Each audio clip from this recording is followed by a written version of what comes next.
Virtual particles are a fundamental concept in quantum mechanics. They are not actual particles in the traditional sense, but rather temporary fluctuations that arise from the quantum vacuum.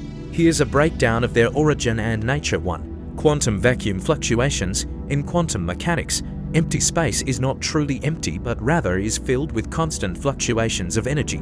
These fluctuations are part of what is called the quantum vacuum or vacuum state. According to Heisenberg's uncertainty principle, energy and time are related in such a way that small amounts of energy can briefly appear and disappear in empty space, provided it happens on a very short time scale.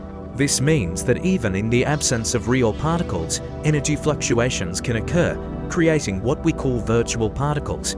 2. Creation and annihilation of virtual particles. Virtual particles emerge as particle-antiparticle pairs that spontaneously form from these energy fluctuations.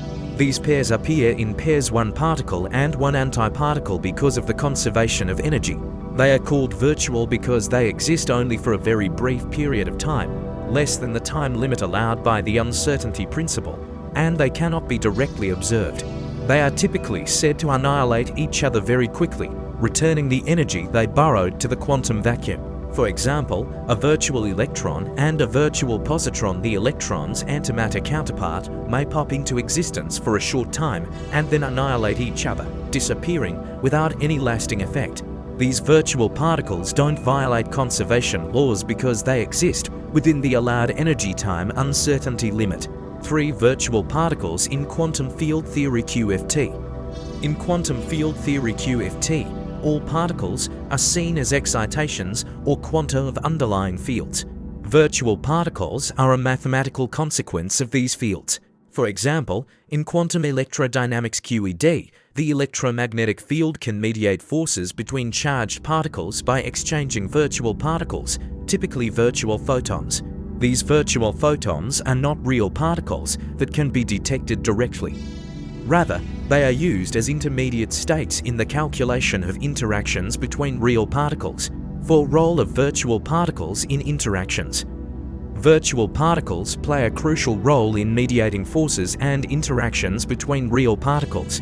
In the Feynman diagrams used in quantum field theory, virtual particles are represented by internal lines that mediate forces between particles, but they do not correspond to physical particles that can be detected in experiments.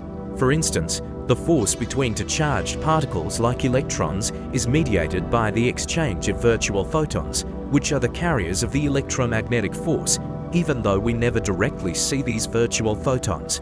5. Energy and time limitations. Virtual particles appear and disappear within the constraints of the uncertainty principle. The amount of energy they can borrow is inversely related to how short-lived they are.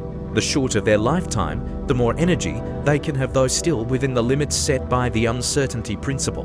This principle means virtual particles are not in violation of physical laws, but they exist only in a transient state and cannot be detected directly because they do not persist long enough to be measured. 6. Example: Casimir effect. One observable phenomenon linked to virtual particles is the Casimir effect, where two metal plates placed close together in a vacuum will experience an attractive force due to the restriction of virtual particles between them. This effect is a result of the change in the quantum vacuum fluctuations in the space between the plates, illustrating the influence of virtual particles on the macroscopic world. Conclusion: virtual particles are a manifestation of quantum fluctuations in the quantum vacuum.